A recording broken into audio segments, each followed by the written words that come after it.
variants. Going head-to-head here, is Tord's consistency going to pay off, or is Eder going to have enough tricks to steal 3 match points? As always, the coin flip will be very, very crucial here. That will determine which player is on the back foot and which player has the initiative, and it will be on the other one to really compensate for that. So we'll have to see who ended up winning that very crucial coin flip. I think it's been a while since of course, the coin flip has always mattered, and it's always mattered a lot, but it really feels like the Lugia matchup is where it has the biggest weight so far.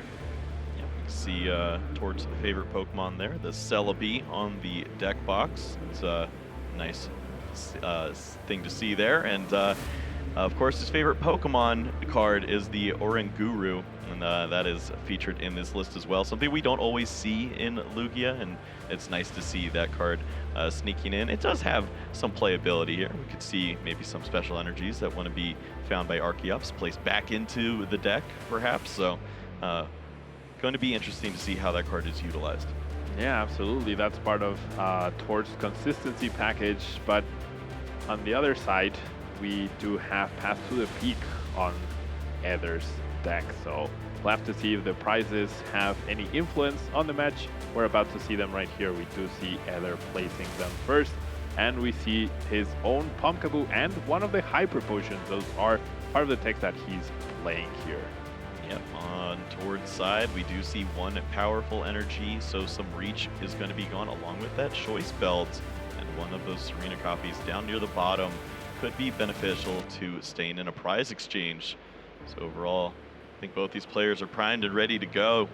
Really just need to see who won that coin flip, as that can be so crucial. Indeed, the coin flip playing a major role here. But I do believe that these lists are inherently different in what they're trying to do or how they're trying to win, that we might, even though it is a mirror match, as I mentioned, because of the Pokemon that they are playing, it will play out very, very differently. Now, with the Path to a Peak, the same as last round, will Eder be able to deny his opponent's Summoning Star enough to where he can build an advantage as we get the game going here?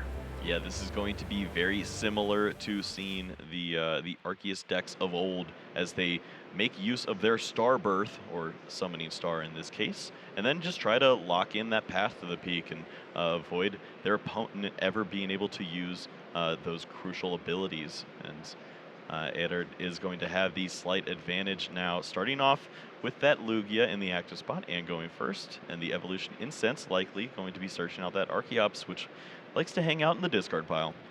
Indeed, and with Eder being able to go first and potentially finding that Path to the Peak, it's on Tord to find the counter. Eder will be able to use Summoning Star first if he's able to find that Lugia V-Star and get those Archeopses into play and follow that up with a Path to the Peak, making it a little bit harder for Tord to set up. However, Tord does play the searchable Pumpkaboo, which Natalie was not talking great of in the previous round, but we'll see if it comes into play in this matchup.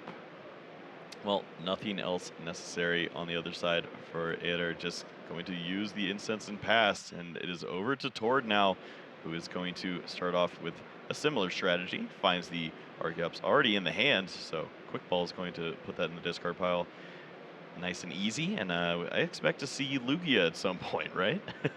Yeah, definitely. We should be seeing, I mean, Tord would ideally be benching double Lugia here, because even though Eder's start wasn't anything too crazy or too impactful, there's always the risk that they could go Serena or boss up your only Lugia. So Tord will be definitely preparing for that, also looking through his deck to figure out what prize cards are there, what prize cards does he have to worry about, and therefore execute his game-winning strategy. Yeah, Tord eyeing up that Dunsparce, which of course can help with the weakness on the Lugia, so maybe Lugia already available in the hand perhaps, or just going to go on a deeper draw with a Professor's Research, but that's going to be impactful. We do see that a Raikou is featured on the deck list for Eder, so maybe could avoid being one hit knocked out by that Pokemon.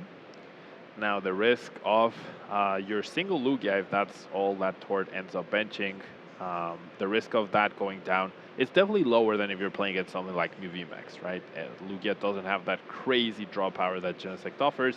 So if you bench one Lugia, you're saying, okay, I do know that it's a risk, but it's an acceptable risk I'm willing to take, especially off of that underwhelming turn one you had. I will be only benching one so that I can save some bench space right here. So we'll have to see if that's what's on Tort's mind or if he'll play it extra safe with the double Lugia. Oh, he's already holding the double Lugia. I couldn't see that. Okay, well, that certainly helps. That certainly Tord helps. is built different. Lugia's in hand already, and Dunsparce is being discarded by way of the Aurora energy. So says, go ahead, bring that Raikou my way. I'm not worried. Professor's Research coming down. That's going to be 7 fresh cards for Tord. Also haven't seen the Oranguru used this turn as well, so a little more reach left. And wow, Ultra Ball Archeops, are you kidding me? What a start. So a lot of the lists that we have seen from Lugia on stream, at least, have not featured Raikou, right? I feel like we've seen more non-Raikou lists than Raikou lists, so perhaps Tord is playing under that assumption that Eder is also not running Raikou. Tord is not running Raikou himself, so that could have been a major role into that thinning play off of the Dunsparce.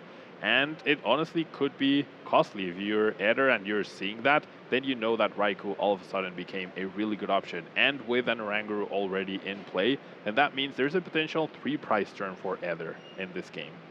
Yeah, that's a great point. Seeing these resources discarded early on, and potentially if the Manaphy were to find the discard pile as well, definitely would be a tell toward maybe just using the strategy of, well, you're 8-1-1, I'm 8-1-1. You probably don't play cards like Raikou, right? How did you get here if you have 25 match points? But sure enough, Eder bringing the spice, and it could be very costly in game number 1.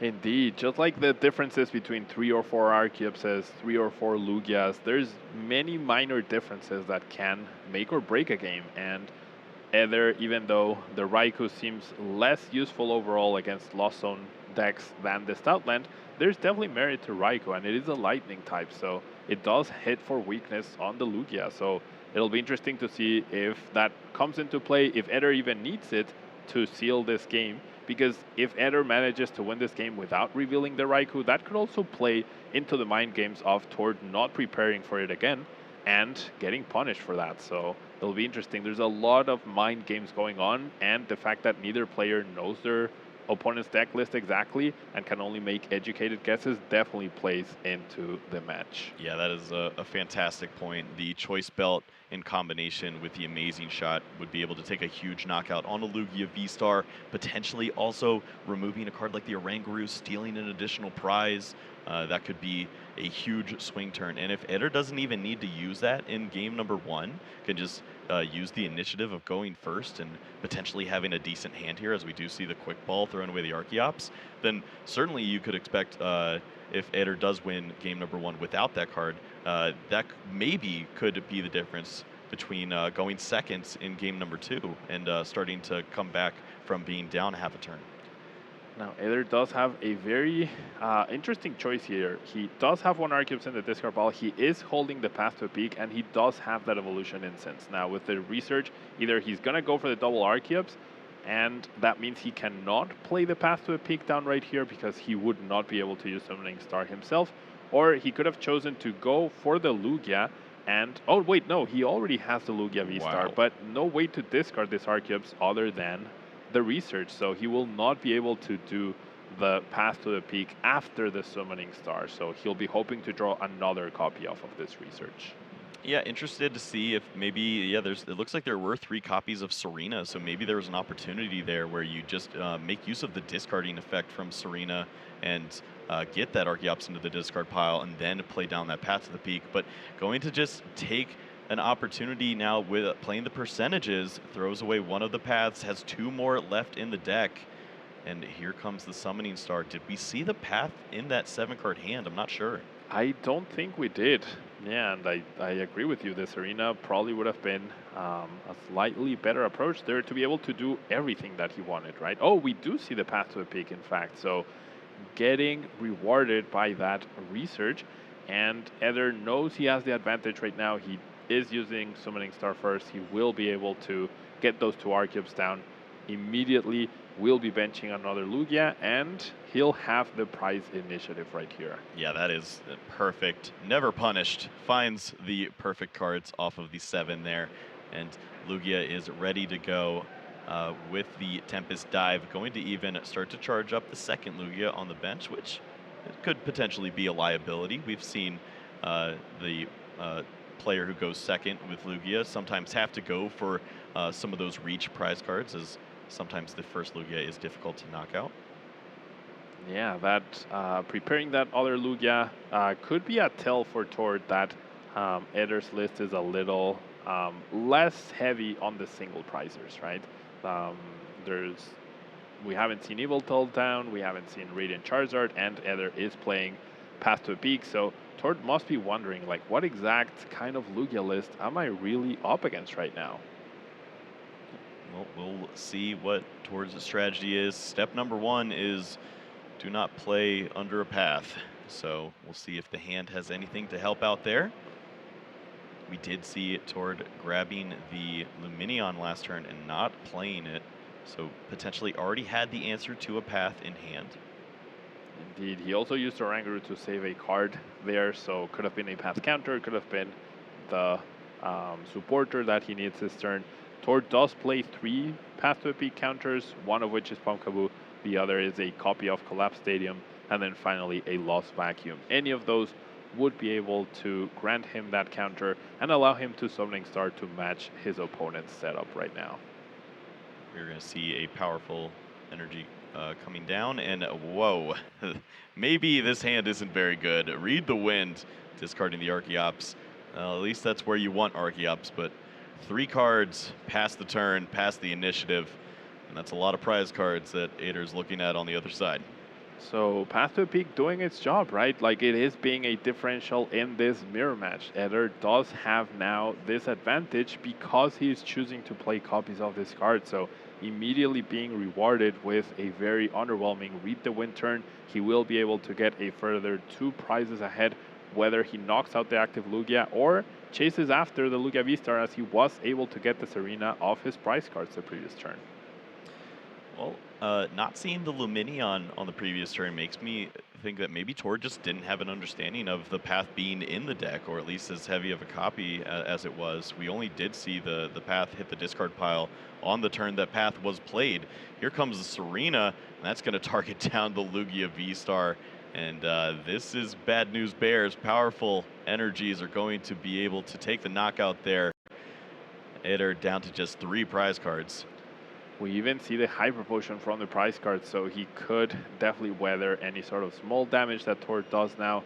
But it seems like Tord not out of this yet. I know he's very good at time management and very aware of when he needs to concede and when he doesn't need to concede. And therefore, the fact that he's continuing to play means he must have a plan to come back into this match. Looks like we're going to see potentially another Lugia V-Star here off the Evolution Instance. Not much else to search. The Archeops are already in the discard pile. Summoning Star still not available yet because of that path to the peak. Tord looking for a little additional assistance in that hand. I think we saw at least one supporter in a Serena, but there's a lot of cards in that hand. Maybe there's something else, though.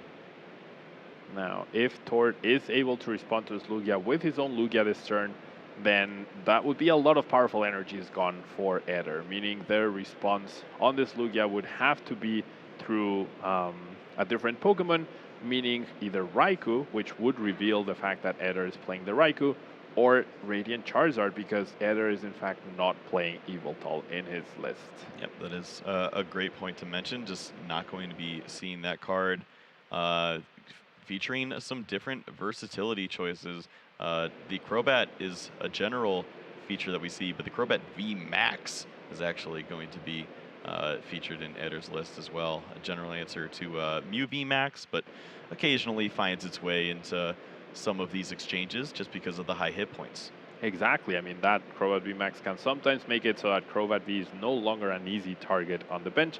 Now, Tord is able to find the Pumpkaboo to take out that Path to a Peak, is finally able to set up the Arceus, but if losing the coin flip meant Tord had a small disadvantage, now losing that extra turn does put Tord on the back foot. However, he will be able to make this, or try to attempt to make this comeback, especially with Eder not having a very clear path to taking his next 2 prize cards on the active Lugia V-Star. Yeah, Eder does have 3 V Pokemon in play, and that's definitely what Tord's going to be eyeing up in this spot. We see the powerful energies coming down, and they're also going to remove some powerful energies from play, 3 of them on the side for Eder, and that means that the reach for a one-hit knockout on Lugia V-Star may not even be there at this point. You mentioned earlier, the Evital is not featured in this list, so how do you find the reach to potentially take this big knockout? It's going to have to be Radiant Charizard in combination with a Choice Belt, and not a lot of prize cards have been taken here yet. Yeah, the key cards for Eder right now, or the key card rather, is that Choice Belt. The Choice Belt will allow either Charizard to take a knockout on the Lugia, or Raikou to potentially close out the game by taking down that Pumpkaboo. So it all comes down to, can Eder follow this up with the Choice Belt? That is the most important card that Eder has. But on the other hand, if he does end up using the Raikou, even though he will win the match right here, he will also reveal the fact that he has the Raikou. Well, we don't see that card just yet. A lot of utility cards in the hand here for Eder, and it looks like just the Marnie actually has the Choice Belt, but not the Pokemon to attach it to. And it's so unfortunate when Marnie's the card you have to use. That means you're going to leave that on the bottom of the deck. At least Archeops could give the deck a shuffle, but certainly won't have it this turn. Indeed. Now, thanks to Raikou, I think that's still Eder's best option right now. He can target down the Pumpkaboo and do 240 damage to this Lugia, and that means Tord will not be able to use the active Lugia, which has all these powerful energies attached, and he would really have to stretch thin to knock out the other Lugia and Luminion, because that means he's also not dealing with the Raikou. So Tord's path to victory is going to get a little bit complicated if Eder decides to use the Raikou. He's not immediately going for it though, so we'll have to see what he has on his mind. He is now playing that Quick Ball, and there's the Raikou at the front of the deck, along with Crobat, so he might be thinking about drawing extra cards. Yeah, there is a Radiant Charizard in the hand and the Crobat, so maybe thinking about getting risky and going for the Choice Belt draw, but no, that might be a little scary. This could just be a 2-turn setup here at this point. Yeah, we do see Eder choosing the Raikou. I'm sure we're going to see that Pumpkaboo chase. So even though the path to a peak got countered, the fact that Pumpkaboo was the counter will end up also being very costly for Tord.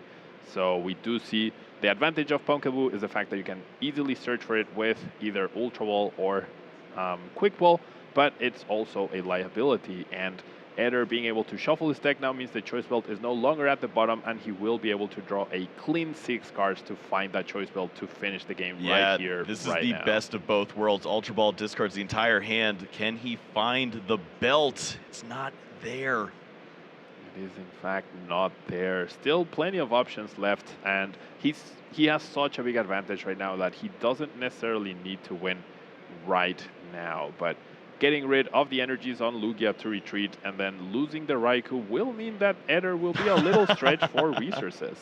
Just goes ahead and says, here it is, Tord. It's still on the bottom somehow. After all that shuffling, it's hanging out. Yeah, Marnie doing its party trick even when it doesn't even get played again. We do see Eder is going to show all of the tricks now. The Crobat VMAX going to the discard file. And Quick Ball is going to help thin out a little more. Completely useless Lugia to the hand. Maybe there's some more discarding, as we do see the secret rare Ultra Ball flexing on us. 2 of those nice full art Lugias to the discard pile. And this is exactly what you need to be doing at this point. Eder doing a very good job with sequencing and thinning out the deck to put himself in a situation to close out game number 1 here. Yeah, no, very interesting that Tord finally grabbed Eder's discard pile, seeing, okay, you do play the Raikou, that is a Crobat VMAX. I've seen a Hyper Potion right there. Like, what is happening with this? I've seen 2 Path to the Peaks. What are you doing? Leave me alone. This isn't cool. And sure enough, Pumpkaboo is going to go down one additional prize card for Eder, and you can see the 2 prize cards remaining likely in that Lugia V-Star with 140 damage on it. So I would love to have an exact count of Eder's energy left in the deck, because even though that Lugia is at 40 HP remaining, you have to assume that the Raikou will be going down this turn. That is the biggest threat and could take down that Lugia wherever it is, and that does mean that he'll be out of a lot of energies, and he'll probably be staring down a fresh Lugia V in the active spot. So how will Eder be able to finish off those 4 damage counters that he needs on the Lugia V-Star? It's not going to be an easy path to do so. Yeah, you usually think about the Radiant Charizard and just 1 Aurora Energy. The Radiant Charizard's in the discard pile. The Aurora Energies are gone, and that doesn't leave many Pokemon to close out the game here. It might just have to be maybe a potential double Turbo Energy and whatever remaining card. Maybe a V-Guard is in there, and you could maybe get the Archeops attacking and just have those 3 energy costs. Use a card like a Serena as a gust effect to close out on this Lugia V-Star, but it might take every resource in the deck to get the job done. Yeah, every energy, like any energy rather, can get the attack for Eder, but it's not just about the energies. He does need to find the Gusting effect. Now, the advantage that he does have right now is that Tord needs to deal with this Raikou, so he cannot afford to go boss to try and win into turns. It will take him 3 turns total to win, and that does mean Eder has 2 turns to find that attacker and find the boss or Serena to chase down this Lugia. Now, Tord also still has the Collapse Stadium as an option to potentially discard this Lugia from play at some point. So that is another way Tord could fulfill this comeback by getting rid of that Lugia that Eder was barely able to not KO this turn.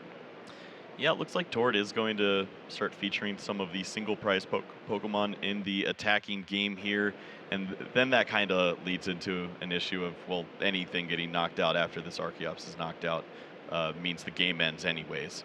So we'll see if Tord chooses to hold on to these attackers.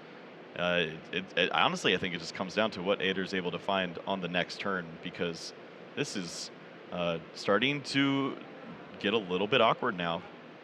Yeah, the resource management definitely plays a big role in this Lugia mirror matches.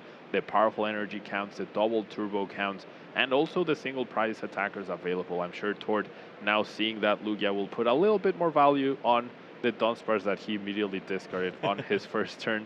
And we are going to see the triple capture energy Archeops, which plays into what Tord mentioned in his interview yesterday, where the capture energies were being so useful, not only as a way to find the right Pokemon to attack, but also as extra energies to be able to attack. And there we have it.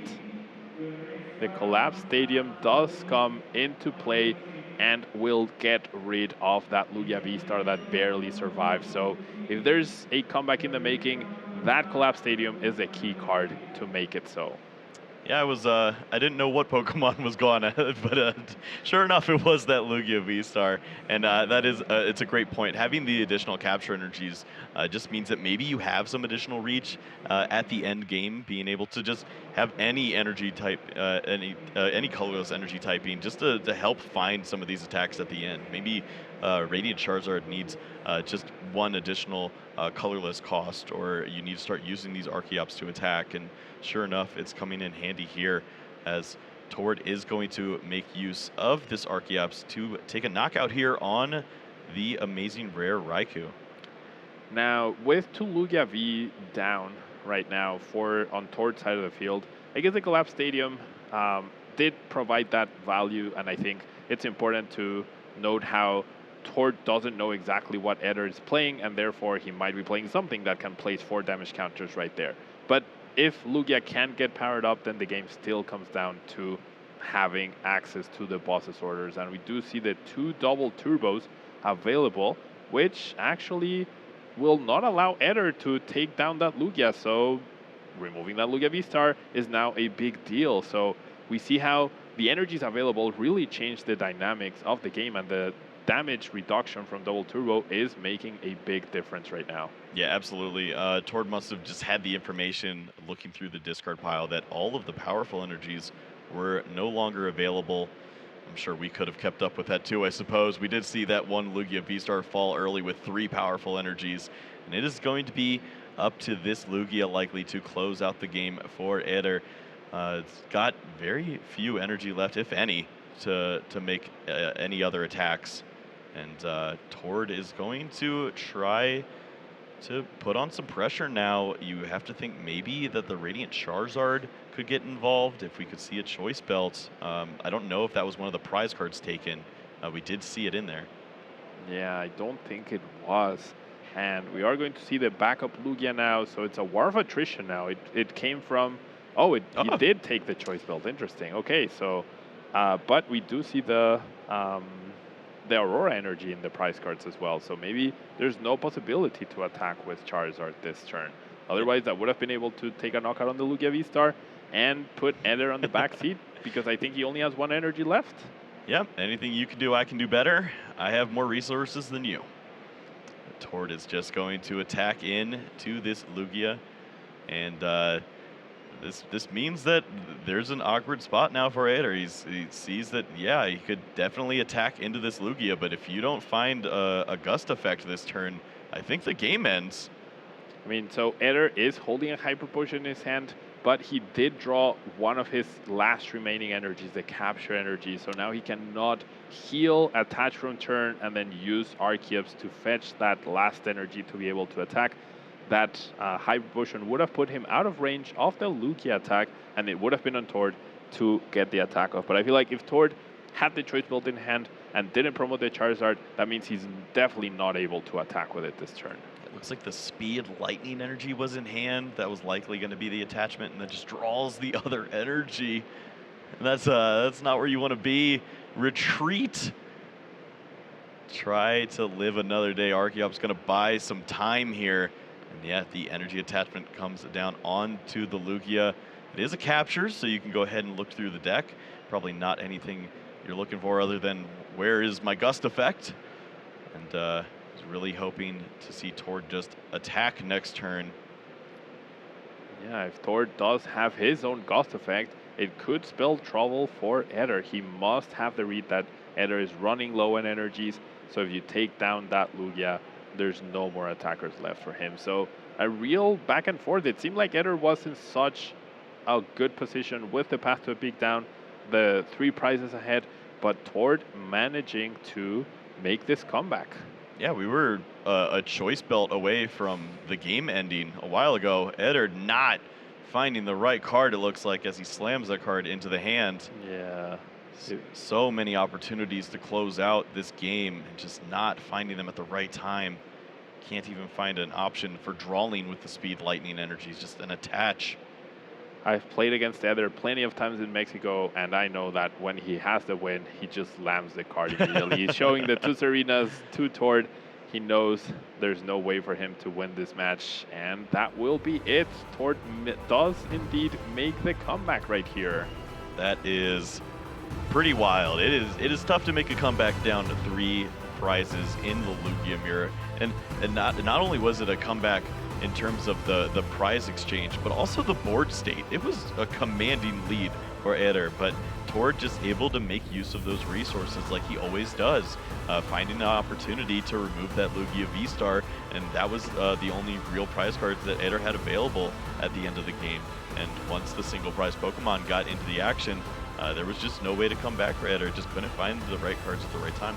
Yeah, it's crazy how Eder was always that 1 card away from closing out the game, that Choice Belt away from closing out the game, or those Serenas to really be able to take that last prize card, but he was not able to accomplish this. So we're going on to game 2. He will be able to go first. We still have half the time from the round, so we should be able to see another full game right here. Yeah, and that was a pretty long game in terms of how Lugia games go, I'd say, taking over half of the time. And this really is going to be interesting to watch Tord and see how he manages time here. If the game doesn't go his way early on, yes, he knows he's capable of a win like that, but it also involved a lot of dodging. So maybe an earlier concede, if cards don't start to fall his way, could lead to a strong opening in a game 3 going first. Yeah, absolutely. And now we do see some unfortunate prices for Eder with the too powerful and the V-Guard. One Aurora, which we saw was very costly for towards the previous game, but it is at the bottom, so he will be able to access that, and then the hiding energy in case he decides to use Evil Doll, which he chose not to in the previous game. All right, looks like we are ready to get underway here in game number 2. Eder going to start things off with a deck search. And we did get a peek. That opener, it looked like the Raikou is going to be the starting Pokemon here. So don't have to worry about revealing that information. It's I guess you can just show it right now. And Tord somehow starting with Oranguru in back-to-back games. So that's very, very interesting. There's a very low chance of you starting the exact same Pokemon that you only play one copy of in the starting position. And it is liable to get taken down by Raikou. But we do see Tord lead with the Oranguru. So what is going on here? Is his hand that bad, or is he preparing for a research and saving a resource? Yeah, last time we saw Oranguru, it was double Lugia and a Professor's Research and a nice big party. Instead, it's little Primate Wisdom, and it looks like we're a little sad this time around. Yeah, Tord taking his time with his next move. I see the shadow of the headphones. Yeah, maybe just a communications issue going on right now. We'll see if we can get that cleared up. Looks like Tord is ready to get things underway. All right. See that evolution incense, the Manaphy in hand. So this time around, do you expect to see Tord benching Dunsparce and Manaphy? Maybe just one, or does having the Raikou in the active spot change things? Yeah, Tord not having that death row situation that I thought was going to happen for a second. It was going to be a very quick game 2. Now you'll look through his deck, figure out his prize cards, and we'll get a full game going here. We're going to see the Archeops added to the hand here, and potentially looking to get that in the discard pile early. That is the main strategy of the deck. And Tord also needs to be a little wary of the time here. If this hand doesn't start looking better, I'm going to be a little concerned, and at least we do see the Ultra Ball to help out. Now, I feel like based on the previous game, Tord would have preferred to discard the Manaphy rather than the Aurora, but now he knows Raikou is in the deck from the previous game, and of course because it's the active Pokemon, so Manaphy and Dunsparce's value just went up quite a bit from the previous game. I'm sure Tord will value those cards and will use them to help prepare against what Eder tries to throw at him. Yeah, do you expect to see it change at all with the Raikou in the active spot? Does that make a difference? I think maybe you might be able to knock that out early, or do you still have to value it as Eder could just easily retreat? Well, I feel like the 2 retreat cost of Raikou does mean that Eder will try to use it right now if he has the option to. It is a lightning type attacker, so you might want to save it for Lugia, but Eder also knows that Tord plays a Dunsparce. So if Tord does bench both the Dunsparce and the Manaphy this game, then Raikou's value diminishes quite a bit, and you're better off just using that resource to start off the game and take that first prize card and start the prize initiative in your favor. Well, we don't know how much reach Tord has just yet. Apparently it's a lot. It's going to be the Professor's Research getting 7 cards now, and the Manaphy is down. We'll see if maybe the Dunsparce is found, but at least the bench will be protected. Tord has not used his V-Star. It would be impossible, so glad we're flipping that back. Yeah, there's no Forest Seal Stone here or anything. You would never choose to use that over Summoning Star. So we are going to see a research. Tord looking for Dunsparce ideally to protect the Lugia, but I guess more importantly, a second Lugia in fact.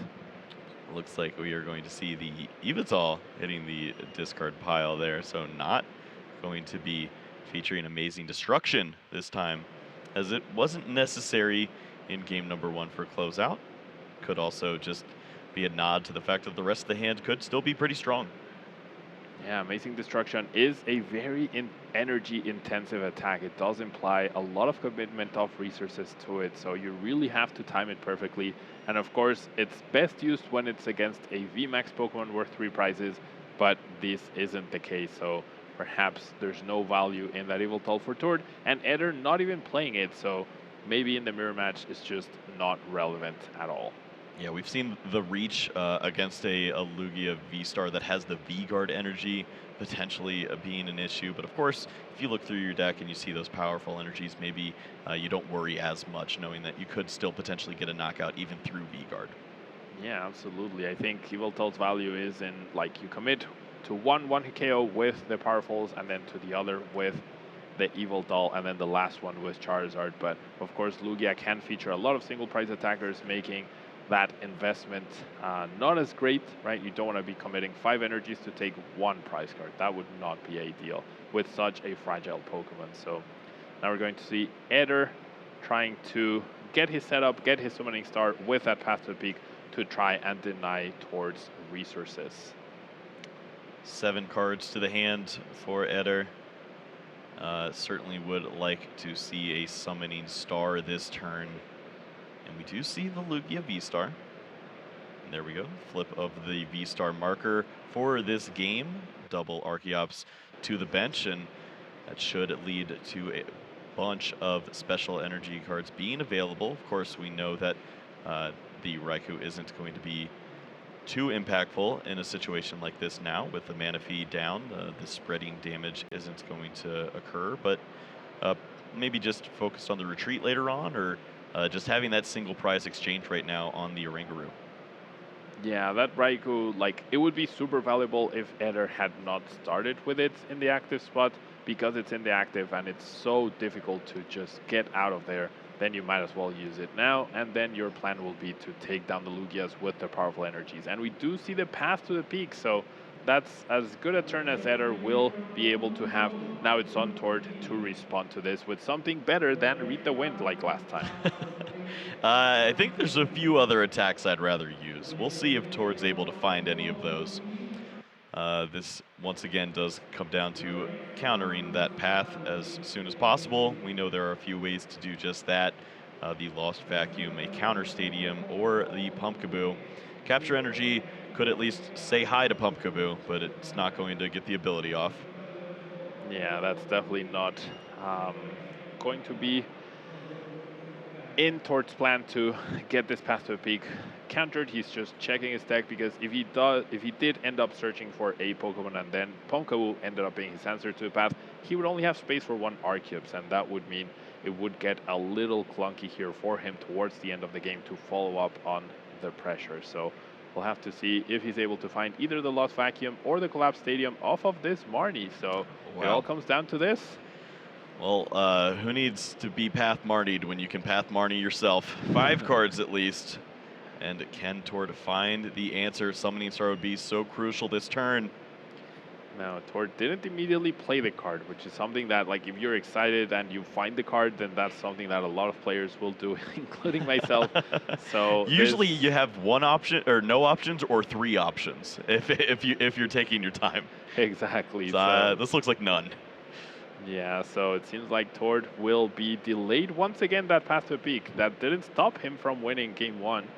But there is a Lugia now staring at his face, and there we go, the scoop with that Raikou in the active, the Lugia about to go down, and probably Tord's hand as a follow-up was not good to prolong this game or to make a comeback as he did in the previous game. So now we are at 1-1 with a little over 13 minutes left in the clock. We'll have to see who is able to take this down, with Tord now having the advantage that if Eder decided to play a Path to Peak on turn 1 to delay Tord's Summoning Star by a turn, then Eder would also need a Path to Peak counter of his own. Yeah, we're not going to chalk this one up to the commentator's curse.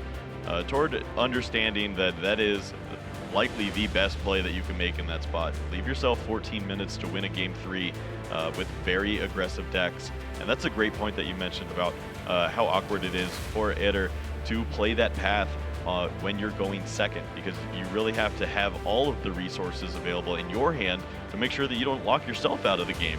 your opponent is going to have an advantage with getting energies down first. If you're both path locked, they're still winning. Yeah, absolutely. So, like, if you win the coin flip and you're playing the path, your advantage of going first only piles on top of the advantage that you already had.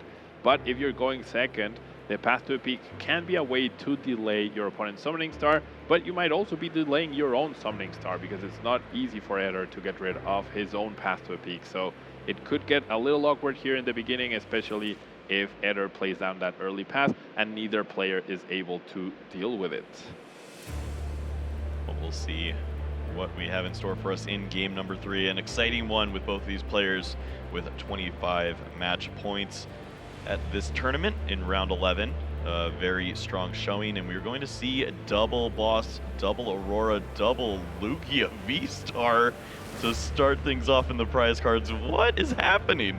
So if Tord wanted to get that early summoning star and he needs to bypass the path to peak to do it, now he also needs to find his only copy of Lugia V-Star. He does play 3, so he will be able to have access to 1, and that's more than enough to summoning star, but having that follow-up might be a little difficult for Tord, so we'll have to see. Maybe this is the game where he will prioritize that Evil Doll. We'll see if Turbo Tord is activated here. We did see the prize cards upside down. That usually means that we don't have time for that stuff. We're just going to throw cards left and right and get the job done. Lugia in the active spot, not worried about being knocked out this time around. Doesn't need to start the Orangaroo. And wow, I'll let that speak for itself. Yeah, Tord getting the beautiful Ultra Ball into double Archeops, into the single copy of Lugia V-Star, as we mentioned. Tord, given how low we are in time, that's when a lot of players do not prioritize price checking, of course, because they really want to close out this game. So Tord might not even know yet that he did price 2 Lugia V-Stars, unless he made a really quick mental note of that with his 2 deck searches. I feel like he's really setting up, telling Eder, well, if you don't disrupt me with Marnie, I'm already set up. Why check my prizes when I could draw my prizes? Exactly. Now we are going to see Eder, on the other hand, going for that quick wall on the Archeops, trying to get his setup. Will eyeing that Marnie play, as we mentioned, and that's part of the thing. Of course, Tord wanted to get those Archeopses in the discard pile, but he also gave the information to Eder that he is already holding that Lugia V-Star, making the Marnie even more enticing, because that means the Lugia V-Star will now be at the bottom of the deck, and even though Eder doesn't know it, it's incredibly impactful because the other 2 Lugia V-Stars are not available for Tord. Yeah, that is, it'd be quite the read to know that the prizes are there, but even then, just knowing that 1 is in the hand is too much, and it looks like that is going to be valued there. We did see the Marnie floating to the top of the search there. Luminian likely going to be searching that out with the Luminous Sign, and Marnie likely to be the play here. We'll see if Eder potentially has an energy to follow up before playing down this supporter. Eder did second guess his decision for a second there, thinking, okay, if Tord is still able to set up here, then maybe it's better to just get more resources in my hand with research. But we are going to see the Marnie finally. So now the question is, will Marnie do its party trick? Well, I'm terrified to find out, as there's only 9 minutes left in this game, and we need to start seeing some prize cards soon. At least we will see an energy attachment. Looks like there are a few of them in the hand, with the powerful being played and the double turbo being accessible. And Tord found Evolution Incense Energy Belt Research. Okay. That's as good as you'll want to get to start off this game 3 when you're pressured for time. Is able to re-find that Lugia V-Star that he searched for initially. And I mean, I think your opponent didn't read the wind, and they had energy, so you know they have something good going for them. But there are 3 rule box Pokemon in play right now for Tord to potentially take down and win over the course of 3 turns. And that 8 minutes is definitely plenty of time to be able to pull that off. It comes down to can Tord find Serena or Boss in time. Down comes the Summoning Star, both Archeops added to the bench, and it looks like Tord only has one real decision left to make in this hand, has a quick ball and a powerful energy or the choice belt, so could add one of those versatile one price Pokemon to the bench and maybe add a choice belt to it, or could value the powerful energy. Which one do you think you go with here? I think if you can bench another Lugia, you want to be conservative because Eder can definitely respond with his own Lugia and has to commit the powerfuls to take that KO. So at this stage, another Lugia, that's the one you want to save the powerful energies for. So all right, we'll see what Tord is eyeing up. Playing a little slower here, obviously. The setup is as good as it gets, and we see plenty of V Pokemon that could be targeted, and that is a lot of capturing. that is all the consistency capture energies that Tord is playing. That is very interesting to see. Of course, capture energy, when you attach it from hand, you are able to search for any basic Pokemon that you want and place it on the bench. But as long as it's paying for an attack cost for Lugia here, that is good enough. Usually you'll want to use Double Turbo to be a little more energy efficient with your Lugia, but Tord cannot afford to reduce the damage with that Double Turbo as he wouldn't be able to take this knockout. And we do see the other Lugia V preparing for that powerful energy turn. Do you think that Tord's deck search right there had anything to do with his Lugia, considering that, well, there are 2 Lugias in my prize cards. I could potentially draw them, but that's also a little bit of a drawback, because if I don't see them and this Lugia is knocked out, who am I attacking with next turn? Yeah, absolutely. That makes a lot of sense. That time that he took to look through his deck over and over, he must be like, no, I certainly missed a Lugia somewhere, right? Yeah. But no, that is not the case. 2 Lugia V-Stars are priced, which I do think he'll be able to get one of the prices right now, so that will be good enough for him. And this is the game where Yveltal, as we mentioned, might come into play as another option to take the last 2 prize cards for Tord. Well, could be a bit of a calculated risk here for Tord in the final 6 minutes, and that is going to pay off perfectly. The Aurora energy added along with that crucial second Lugia V-Star could spell disaster here for Eder in this last game. Of course, we haven't had much to talk about for Eder so far, just trying to slow down Tord, and it just didn't work out. Marnie did not have the party trick going, and Eder's going to try to get things going here with this Lugia. And this is where having those paths and having this disruption just doesn't feel nearly as great. Your opponent's already done everything they wanted to do.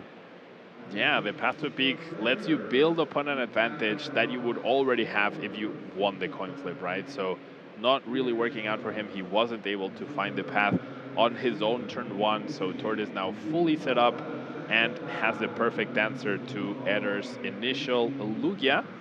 And it's on Eder to somehow stop Tord from overwhelming him with his attackers. We do see Eder really focus on those powerful energies, of course, wanting to take the knockout here on this Lugia V-Star, and Tord was prepared for that with the choice belt on the Lugia, along with the Radiant Charizard. Maybe could find a choice belt of its own to start working on a knockout, but always nice to have some options, and Tord has done all of this so far with no powerful energies in play. Yeah, those powerful energies still being available for that benched Lugia does mean that Tord will have the perfect response, but that Lugia that he just got off the prize cards is now once again at the bottom of the deck, and Tord has now utilized a few Ultra Balls, a few Evolution Instances, so can Tord get the Lugia V-Star here? And without the immediate promotion and the fact that time is of essence, he might not actually have access to that Lugia V-Star, although we do see the promotion. It is worth noting, I suppose, the path to the peak does stop the Excited Heart ability for the Radiant Charizard, so if the other choice belt were to be found, that really doesn't look like an appetizing choice. That's a lot of energies that you'd have to commit. So the Lugia is going to be the choice here, and Tord needs a little bit of help. Maybe already has an answer, as we do see some powerful energies sliding to the front. Yeah, but we do see the Lugia V-Star right at the bottom, so we haven't been able to see or tell what is in Tord's hand off of that Marnie.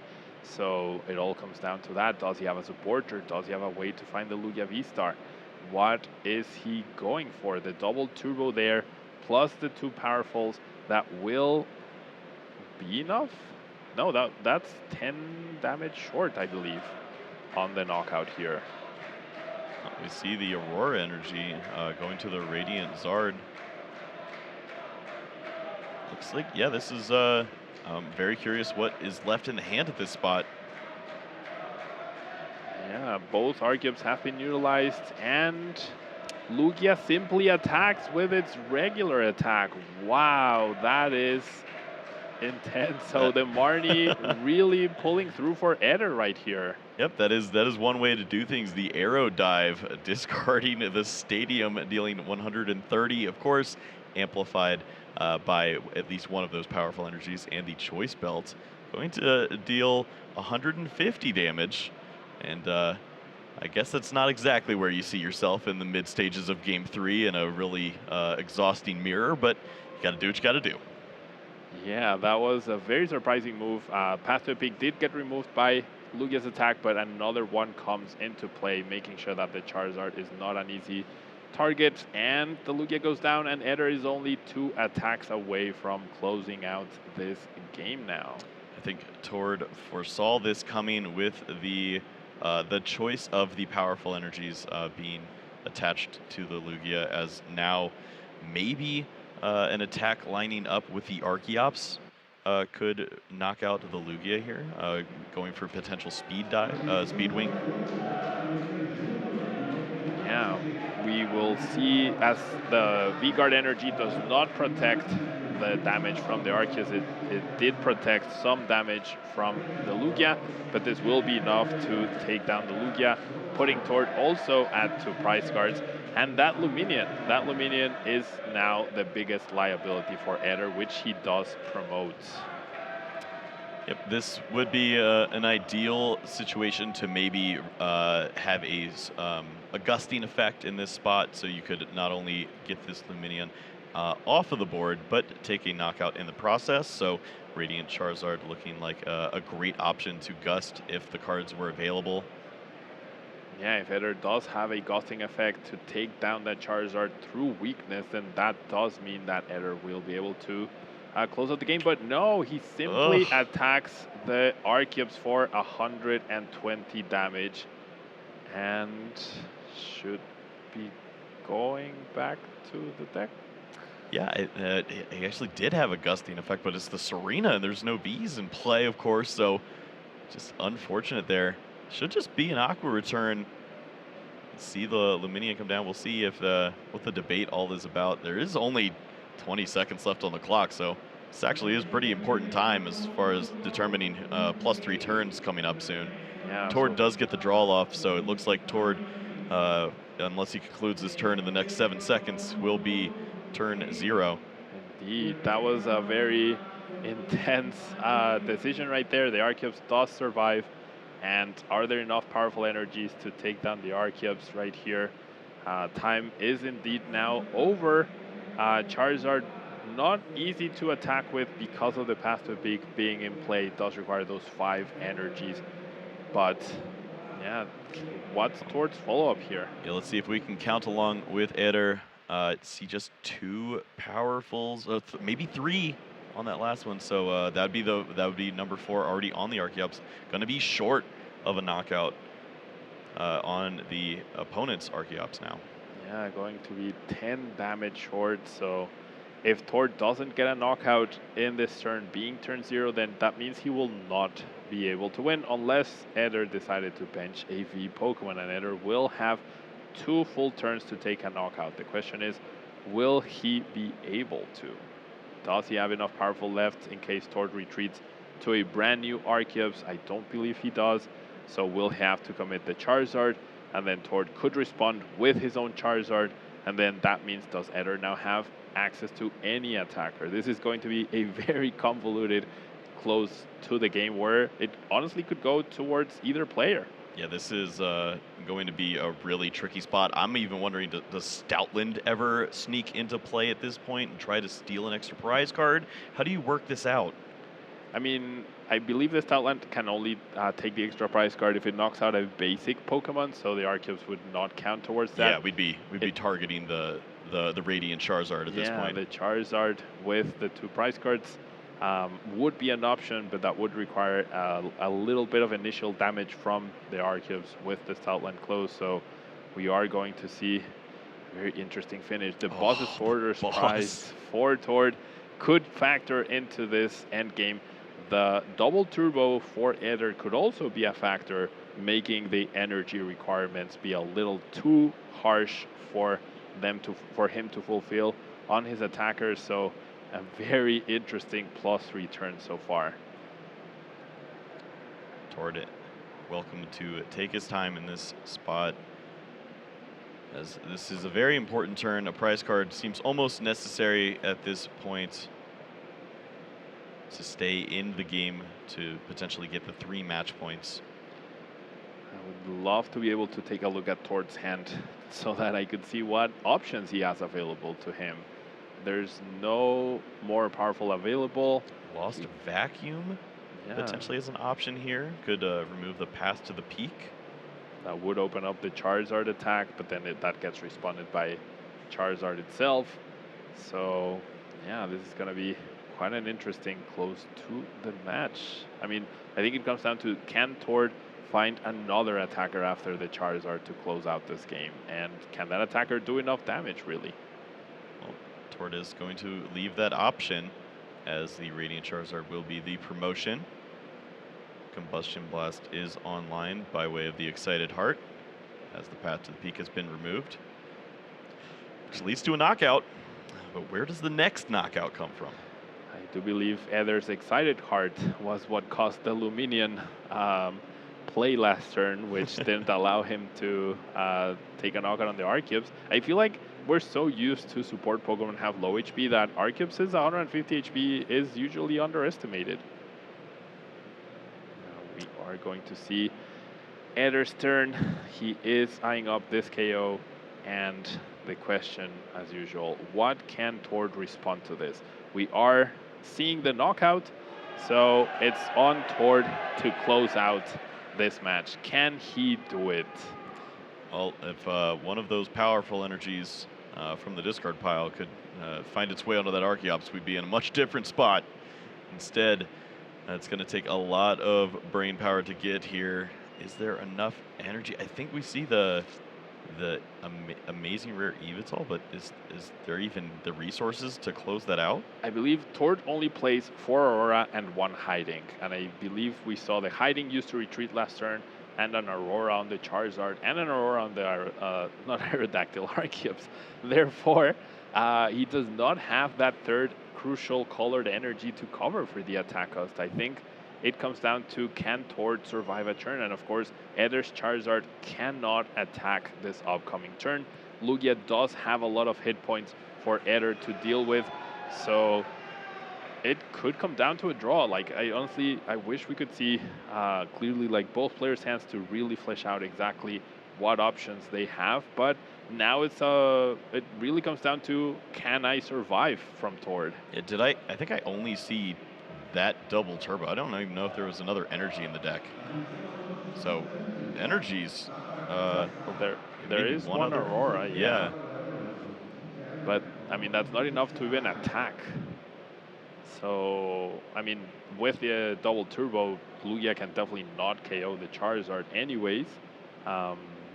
Whether Tord got the Ghost effect or the Lugia V-Star from the prize cards the previous turn, neither is useful in this matchup because he does not have enough damage power to take down the benched Arceus. That 150 HP, that 10 damage might be the reason why Tord is not able to close this one out, and it will come down to Eder putting up whatever has the lowest HP to take a knockout in the active spot for him.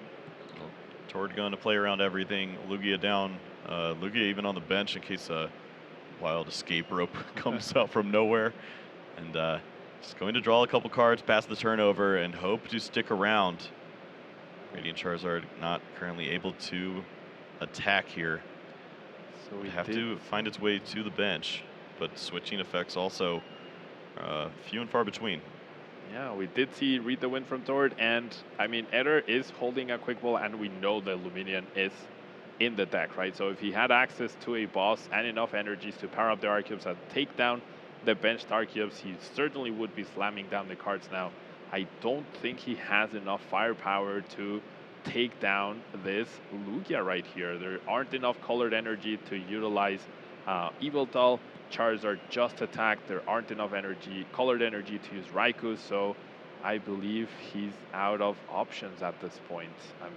I'm honestly not sure. I don't know exactly what he has left and what resources he has used. There's the Luminion.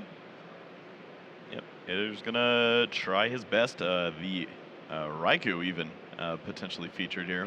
Maybe just thinking about thinning at this point. There could be maybe one additional way to search out this Luminion. And going to grab the energies, we do see multiple Aurora. 2 Auroras, right? Is there another special energy that could provide that last colored energy effect in hand? Even if there was, how do you get the Charizard from the active? Oh, there it is. There's Aurora. We need to see the discard.